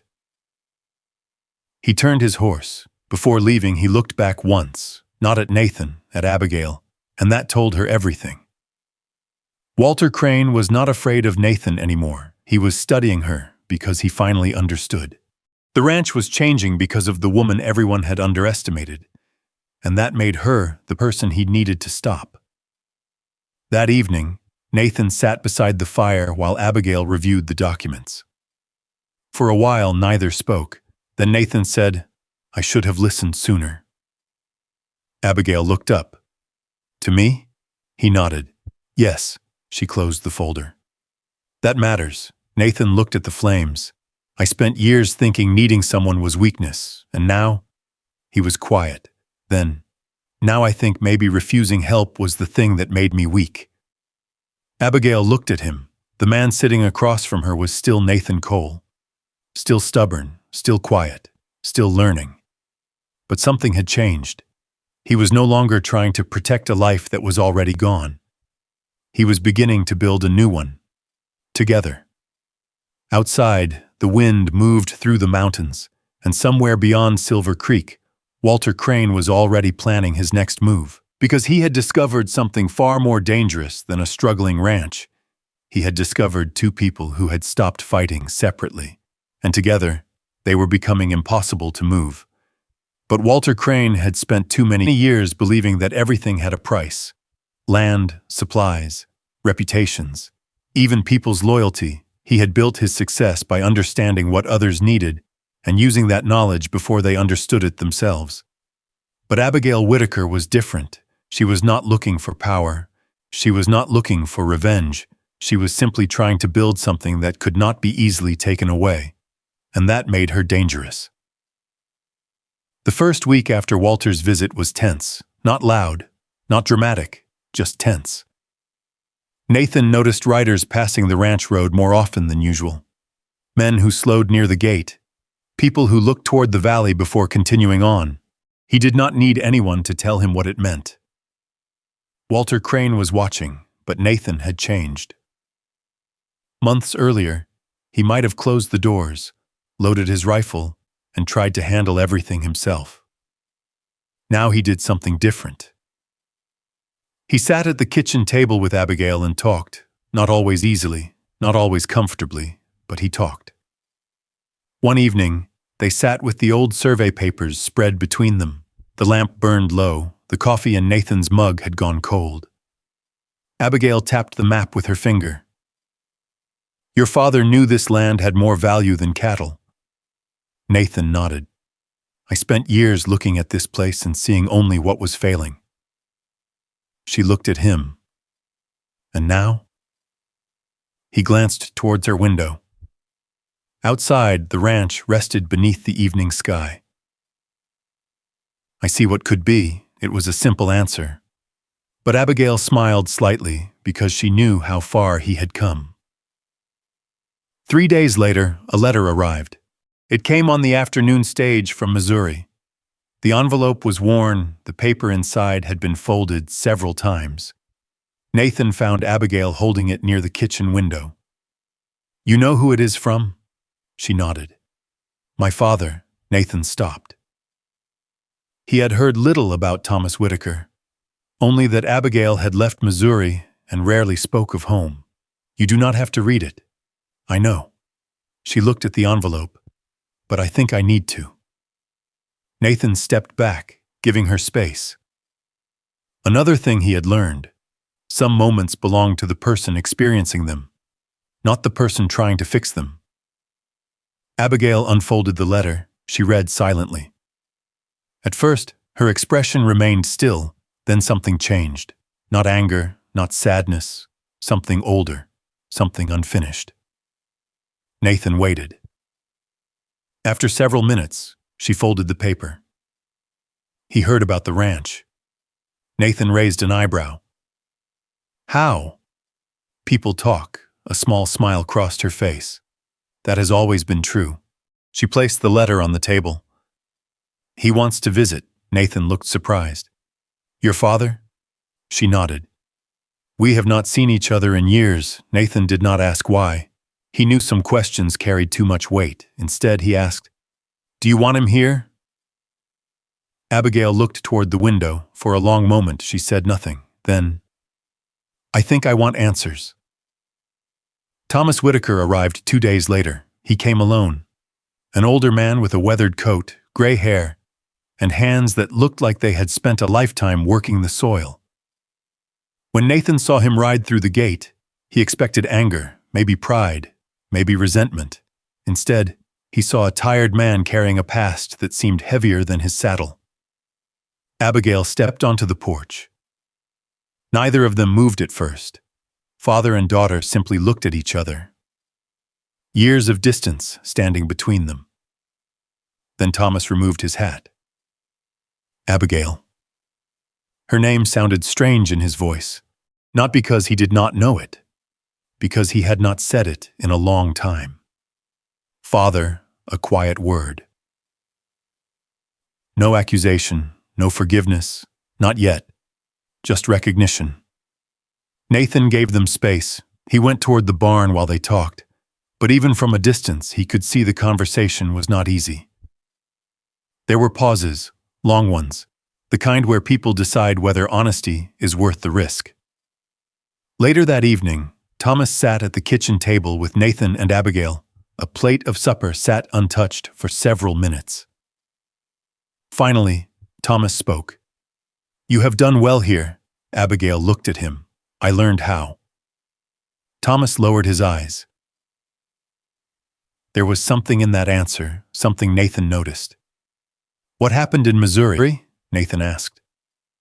Thomas looked surprised, then he sighed. "I made mistakes." Abigail remained quiet. Thomas continued.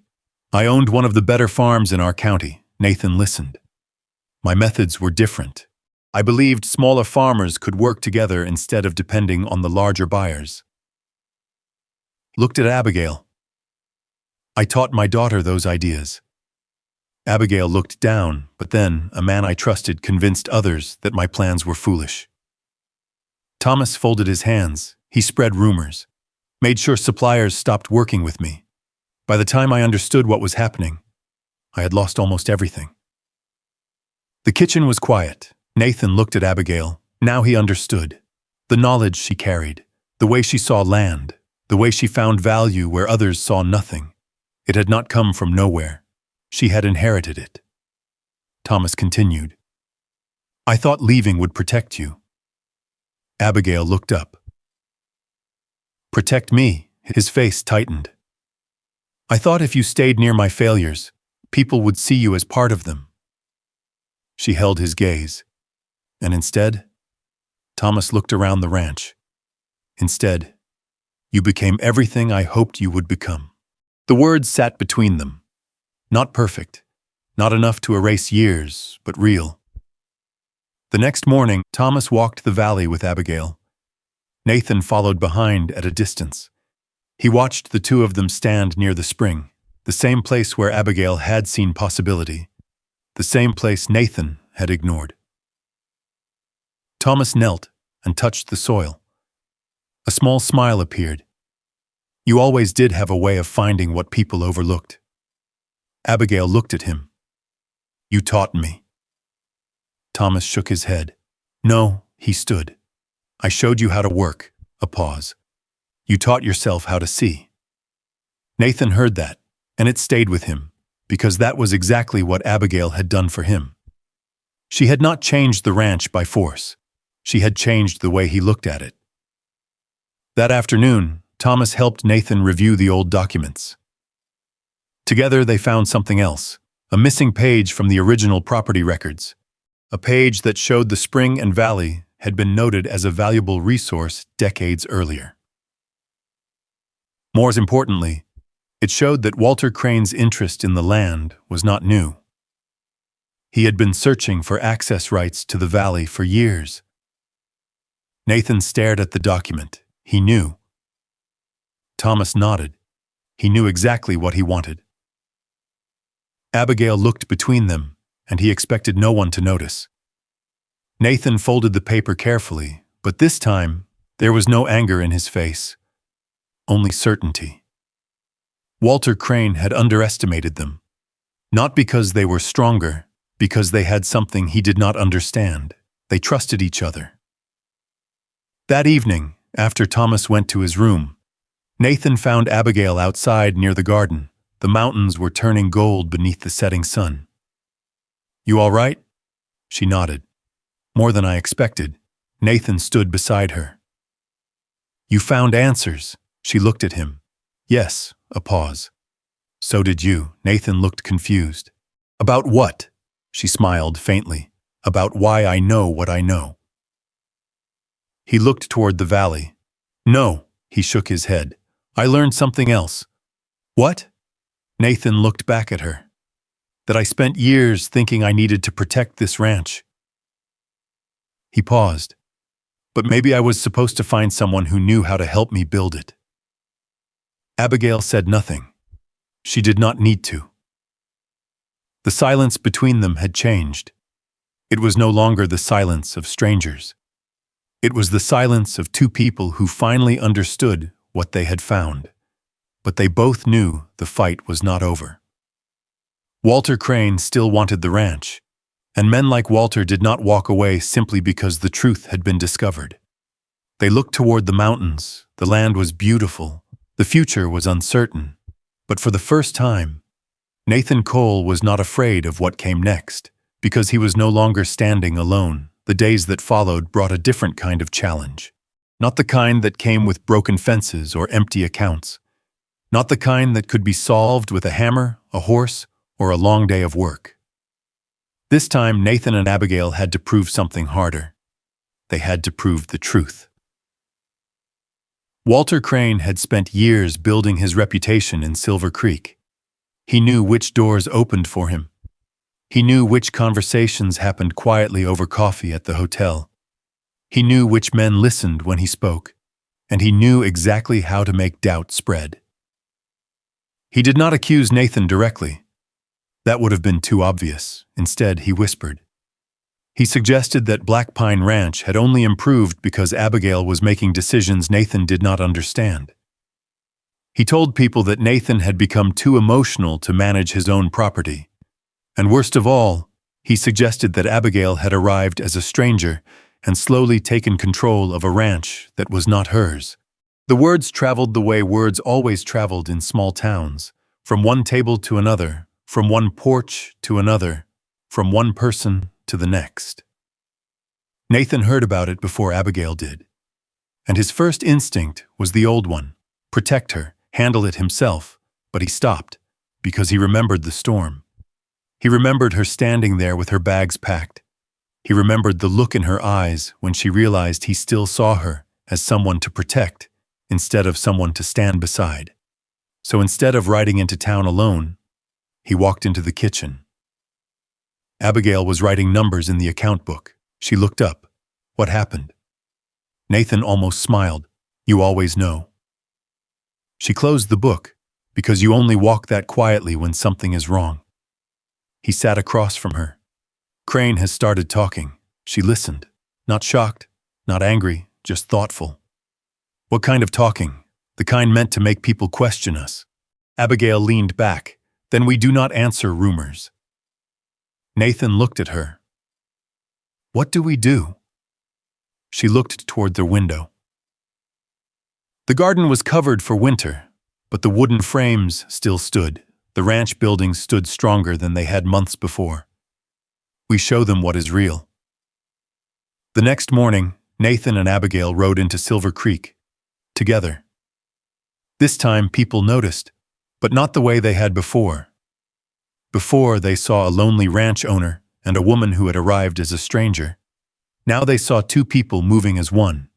Their first stop was the courthouse. A young lawyer named Daniel Mercer worked there. He was 28 years old, recently returned from studying law in Denver, and still had the careful manner of a man trying to prove himself. Nathan had met him once before. I need help, Nathan said. Daniel looked surprised. What kind? The kind that keeps someone from taking what belongs to you. Daniel studied him. Walter Crane? Nathan nodded. The lawyer looked at Abigail, then back at Nathan. I have heard stories. Abigail placed the documents on the desk. Stories are not evidence. Daniel looked at the papers. That is exactly right. For the next several hours, they reviewed everything: the property records, the supply agreements, the old survey maps, the receipts. Every piece mattered. Daniel pointed to the documents. This is what Crane does not understand. What? He has spent years convincing people that his word is enough. Daniel tapped the papers, but paper lasts longer than reputation. The following week became a race against time. Nathan rode to speak with ranchers who had purchased supplies through Walter. Abigail spoke with miners who depended on the valley's food supply. The people who once questioned her now began remembering something important. She had not simply arrived and changed things. She had worked every day. Through every season, she had helped feed families. She had created work for women who needed it. She had turned abandoned land into something useful. And slowly, the whispers began changing. Martha Hale was one of the first to speak publicly. She stood behind the counter of her store while several customers gathered nearby. I knew Abigail Whitaker was different the first day she walked into my shop. Someone laughed. You mean you approved of her? Martha gave the man a look. I said she was different. The room quieted. Then Martha continued. And different does not mean wrong. That was how things changed in Silver Creek, not with speeches, with small moments. One person speaking honestly, then another. But Walter Crane was not finished. He came to the ranch one evening just before sunset. Nathan was repairing a section of fence near the eastern pasture when he saw him. Abigail was inside preparing supper. Nathan walked towards the gate. Walter stopped his horse. I hear you have been gathering support. Nathan leaned against the fence post. I hear you have been spreading stories. Walter smiled. Stories happen. Truth happens too. For a moment, Walter's expression hardened. Then it disappeared. You think this ends because you found some old papers? No. Nathan looked toward the ranch house. I think it ends because people are finally seeing clearly. Walter followed his gaze. That was when he understood. Nathan was not just defending land. He was defending a life Abigail had helped him rebuild. You changed, Walter said. Nathan did not answer immediately. Then, yes, the honesty seemed to surprise Walter. I did. A quiet moment passed. And that is exactly why you are going to lose. Nathan looked at him. Why? Because men like you always make the same mistake. Walter adjusted his gloves. You start believing something good can last. Then he turned his horse. But Nathan did not feel the old anger. He felt something else. Certainty. Night. Abigail found him sitting on the porch. The mountains were dark silhouettes against the sky. She brought him a cup of coffee. You spoke with him. Nathan nodded. He came here. She sat beside him. What did he want? To remind me that good things do not last. Abigail looked toward the ranch. The lights from the house glowed warmly. The barn stood solid. The garden rested quietly. He is wrong. Nathan looked at her. You sound certain. I am. A small smile touched her face. Because good things do not survive by accident. She looked at him. They survive because people choose them every day. Nathan was quiet. Then he reached for her hand. Not quickly, not dramatically, just naturally. Abigail looked down at their hands. Months ago they had been strangers. A marriage arranged through a letter. A ranch owner looking for someone to keep house. A woman looking for somewhere to belong. Now they sat together watching the same land they had fought for. The fight was not over. Walter Crane still had influence, still had plans, still had power, but something had changed. The ranch no longer belonged to a lonely man trying to hold on to the past. It belonged to a family being built. And sometimes, that was the strongest thing a person could own. By the time spring returned to the San Juan Mountains, Black Pine Ranch no longer looked like the place Abigail Whitaker had stepped into months earlier. The broken fences had been repaired, the empty fields had life moving through them again. The barn that once stood unfinished against the cold mountain winds was now solid, with fresh boards along the walls and a new roof that caught the morning sun. But the biggest change was not something a person could see from the road. It was inside the house. The silence was gone. For years, Nathan Cole's home had been filled with the sounds of work. Boots on wooden floors, a door closing, a chair pulled out at a table, nothing more. Now there was laughter, conversation, sound of Abigail moving through the kitchen before sunrise, preparing bread and coffee while the ranch slowly woke around her. There were mornings when Nathan would stand near the doorway for a moment and simply watch, not because he did not know she was there, because he still found it difficult to believe. The woman who arrived with 2 worn bags and no expectations had become the heart of a place he thought he had already lost. The ranch had grown beyond anything Nathan imagined. The valley Abigail discovered was no longer forgotten. Rows of vegetables stretched across the land where only wild grass had grown before. Travelers stopped at the ranch gate. Miners from the nearby settlements came regularly for fresh food. Families from Silver Creek visited on market days. The old sign at the entrance had been repainted. Black Pine Ranch, fresh produce, supplies. The words were simple, but they represented something much bigger. A new beginning. Abigail had never wanted fame. She never cared about being known as the woman who saved a ranch. She simply saw what needed doing. And then she did it.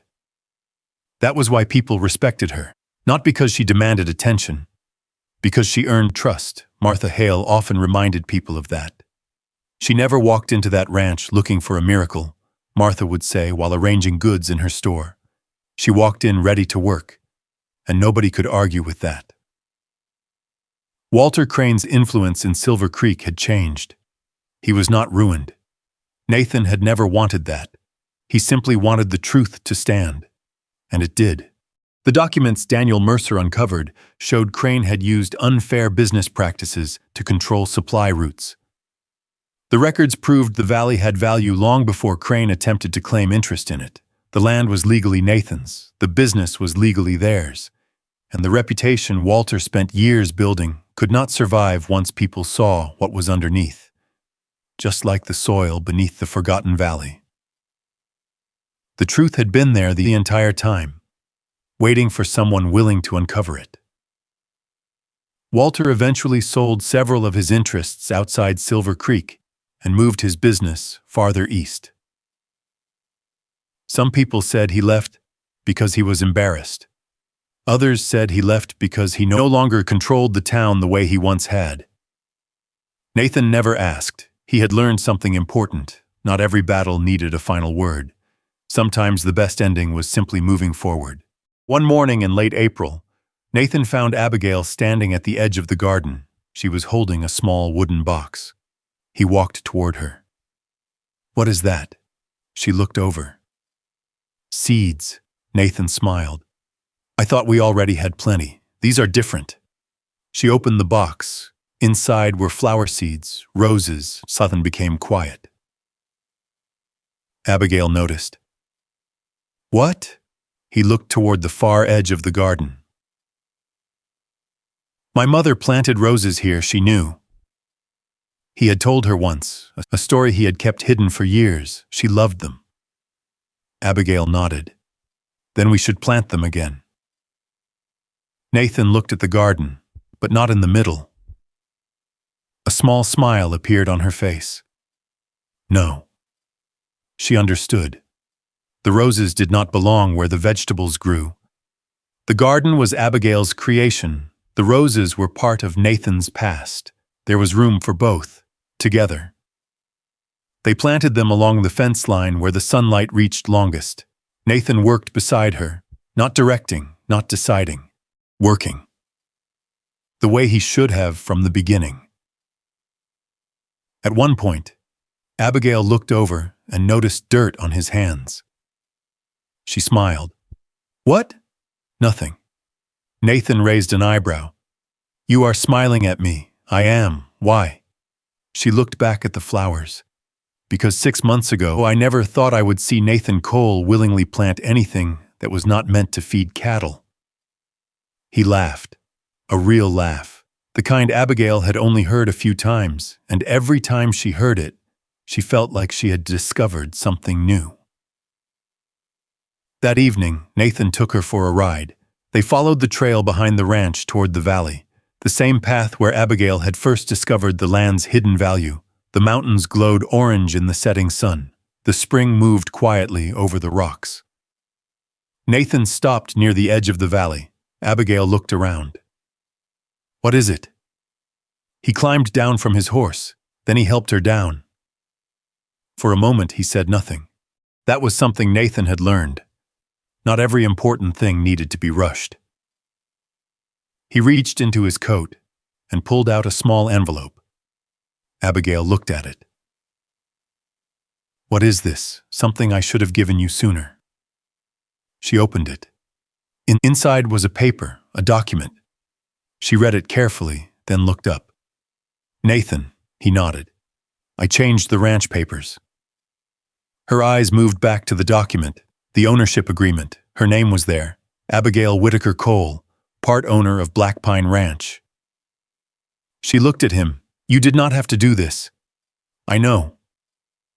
The answer was immediate. That made her pause.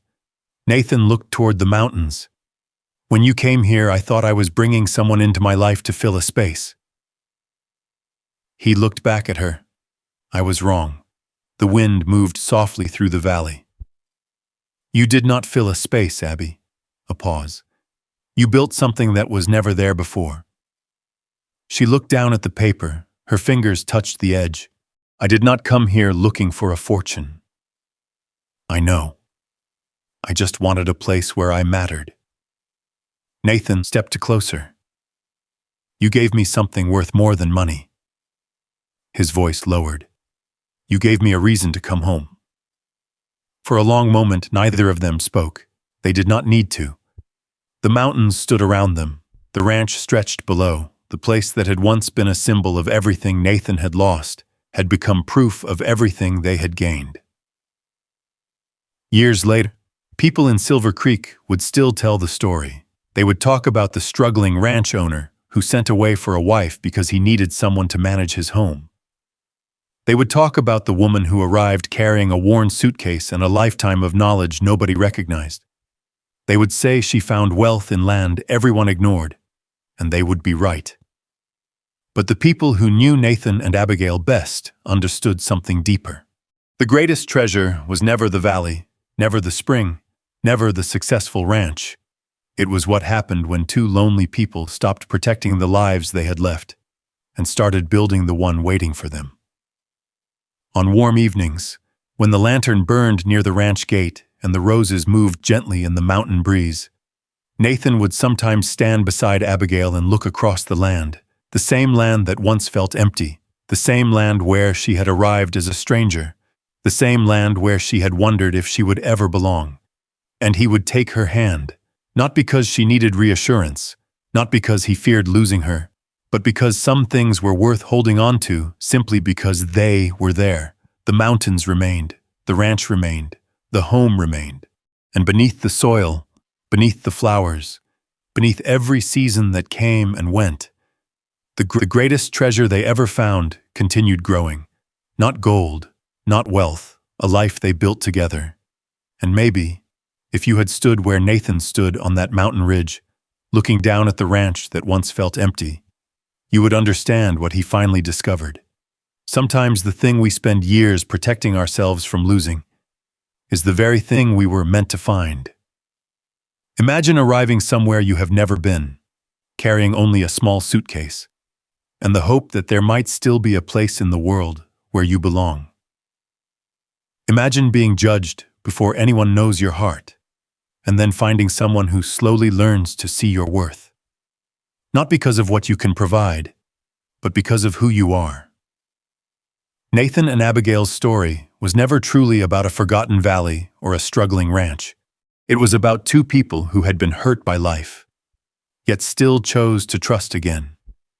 It was about the courage to open a door, the strength to accept help, and the quiet miracle of building a home with someone who chooses you every day. If this story touched your heart, tell us in the comments what moment in their journey meant the most to you. And if you enjoy stories of love, healing, and second chances, we invite you to subscribe. There are many more heartfelt tales waiting for you, each carrying its own mystery, hope, and reminder that sometimes the greatest treasures are the ones we find in each other.